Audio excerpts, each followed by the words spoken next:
Olá, esse é o nosso quarto vídeo, acredito, da nossa série respondendo aqui ao Sheikh Jihad. E em seu vídeo ele diz que para o muçulmano Jesus é o Messias. O profeta Maomé, quando falou a respeito de Jesus, ele disse que não existiria nenhum profeta mais próximo de Allah do que ele mesmo, Maomé e o próprio Messias.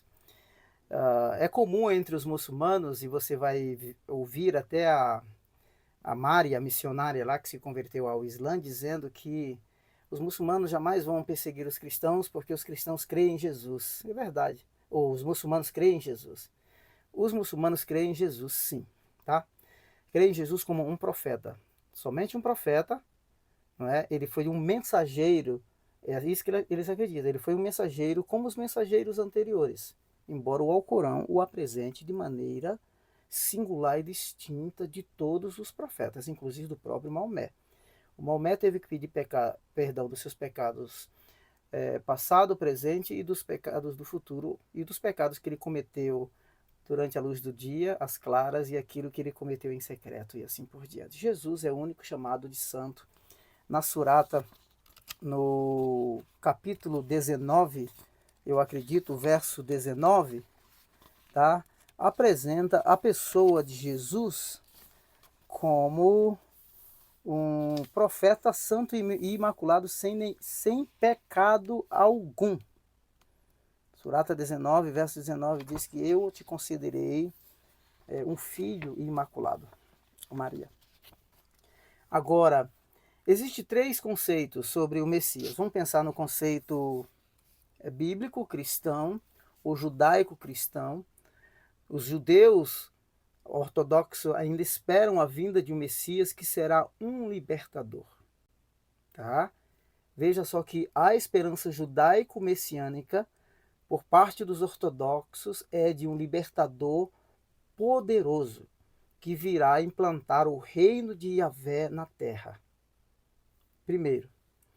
Segundo, o conceito cristão que nasce nesse solo judaico é de que o Messias veio, ele morreu na cruz, no lugar mais indigno para nos libertar. Ele veio pagar um preço pela libertação de toda a humanidade. Isso é muito claro. Ou seja, ele pagou com a sua vida. Ele viveu a nossa morte para nos dar a sua vida, ou seja, a vida eterna. E o Alcorão nega isso. Daqui a pouco eu vou falar sobre a morte de Jesus, tá? Por enquanto, o Messias. Então, o Messias para nós ele veio. Agora, por que é que o Islã diz que crê no Messias? Crê no Messias. Primeiro, eu quero dizer para você que não existe islamismo, isso parece uma aberração, sem nenhuma fundamentação bíblica. Por quê? Os profetas mencionados no Alcorão são profetas da Bíblia, tá?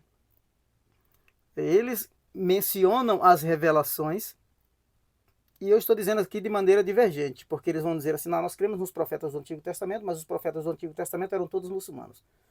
Abraão jamais foi judeu ou muçulmano, não é? Ou judeu ou cristão, e sim muçulmano, jamais foi contado entre os idólatras. Então veja só, o segundo aspecto é que mesmo Maomé, depois de ter toda a revelação do Alcorão, se juntasse todos os inteligentes, os gênios de toda a terra, jamais poderiam produzir uma surata, ou nem que fosse um versículo do Alcorão, mostrando que o Alcorão é a revelação de todas as revelações, ou o Alcorão é a mãe de todos os livros, tá? E assim por diante. Então veja só que o Islã é como viesse para corrigir tudo que há de errado no decorrer da história. Então o judaísmo ficou para trás, cristianismo ficou para trás, a Bíblia ficou para trás. Só que Alá deu o melhor profeta para as nações, ele deu a melhor revelação, só que ele não deu os rituais. Porque em vez de ter dado o ritual para que eles, por exemplo, jejuassem, imitaram o jejum dos judeus. O dia do jejum dos judeus. Porque não deu a direção da oração para outro lugar. a direção, não sou eu que digo não, tá, pessoal? É Al-Tabari que diz. Se você ler Al-Tabari, volume 12, a partir da página 193, você vai perceber tudo isso aí. A conquista de Jerusalém, Damasco e Síria. Está tudo escrito lá. Não sei o que estou dizendo, não estou inventando história. Então veja que há um conceito de apropriação dos personagens bíblicos, parte da revelação bíblica e também dos rituais bíblicos. Certo?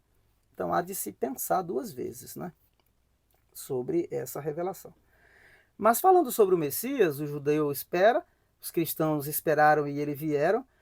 O islamismo crê, mas crê como? Crê de que Jesus é chamado de o Messias como um mensageiro enviado ao povo judeu. O povo judeu havia se desviado do verdadeiro caminho, então o Messias lhes é enviado para convocá-los à verdadeira adoração, porque eles estavam desviados. Isso é o que o Islã ensina. Tá? O segundo aspecto é que acredito que há pelo menos 9 versos mencionados no Alcorão que trata Jesus como Messias, e ironicamente, pessoal, existe cerca de 93 versos que mencionam a pessoa de Jesus em pelo menos 15 suratas. E, na verdade, Jesus é mais mencionado no Alcorão do que o próprio profeta Maomé. Tá? Então, Jesus é o Messias para o muçulmano, por quê? Se você ler o artigo do Islam Religion, que é um site, olha o que é que diz.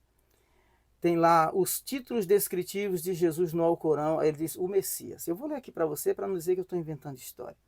Só para mostrar de que não é porque o Islã acredita que Jesus é o verbo, que Jesus não é Deus, que seja verdade, que Jesus é servo de Deus, que creem como a gente crê. Porque dizem que creem no Messias, creem no mesmo conceito que a gente. Não é isso. Olha o que é que eles dizem. Antes do aparecimento de Jesus, a crença na vinda do Messias era uma parte básica e fundamental do judaísmo tradicional. É parte dos 3 artigos de fé de Maimônides, que são considerados os requisitos mínimos da crença judaica. Na oração Shimoné Esrei, recita 3 vezes por dia, os judeus recitam 3 vezes por dia. Os judeus modernos oram para que o Messias, que será seu rei da linhagem de Davi, venha e restaure as glórias de sua era dourada. Em hebraico, Messias significa o ungido. É interessante notar que a profecia do Velho Testamento enfatiza a humanidade do Messias, referindo-se a ele como o Filho do Homem, em Daniel, capítulo 7, verso 13, e não como Deus. O enfatiza como Filho do Homem e não como Deus. Embora o texto Filho do Homem seja uma atribuição, é um título divino à pessoa de Jesus. E os discípulos do primeiro século interpretaram e entenderam esse termo Filho do Homem, que aparece pelo menos 78, 80 vezes no Novo Testamento, como se referindo ao aspecto divino da pessoa do Messias ou da pessoa de Jesus. Agora, o que é que eles dizem? O Alcorão corrige os judeus e os cristãos em seus excessos. Considera que os judeus estão corretos em acreditarem que o Messias será humano, mas equipara sua rejeição de Jesus de descrença. Ou seja, e por blasfemarem dizer graves calúnias na Surata 4, versos 156 e 157. Ou seja, nós somos chamados de blasfemos porque nós cremos que Jesus é o Messias e que ele é Deus.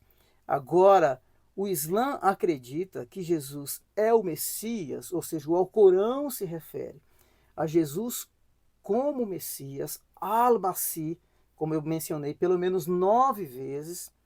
Uma das explicações dadas pelos lexicográficos é que Jesus era o Messias porque ungiu os olhos do cego para curá-los.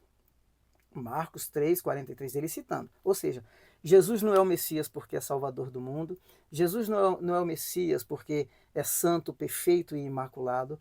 Jesus não é o Messias porque é Salvador, tá? Porque o Messias veio ungido para quê? Ungido para salvar. Jesus morreu na cruz como Salvador. O Islã nega a morte de Jesus, ou seja, nenhuma alma jamais poderá carregar os pecados da outra, de outra pessoa. Por isso negam o aspecto substitutivo da vida do Messias como preço pago para a salvação de toda a humanidade. Então é simples assim. O Islã crê que Jesus é o Messias, mencionado 9 vezes no Alcorão, tá? Simplesmente porque ele ungiu as pessoas e curou os cegos. Não tem nada a ver com aquilo que a gente crê, porque nós cremos como em Jesus como o Messias que veio para salvar a humanidade. Nós o recebemos como Salvador. Assim como o judeu ortodoxo ainda hoje tem a esperança de que o Messias virá como o libertador e não simplesmente como alguém que vem curar as pessoas e ungir os olhos dos cegos, em hipótese alguma. Então, Jesus é muito mais do que um realizador de milagres. Jesus é o Salvador do mundo. E se você quer ter paz no seu coração, você ateu, você muçulmano, se quer ter a certeza da entrada no paraíso, receba-o como seu único e suficiente Salvador. Porque se o Filho do Homem vos libertar verdadeiramente, sereis livre. O Messias já veio e reina em nossos corações. Deus te abençoe.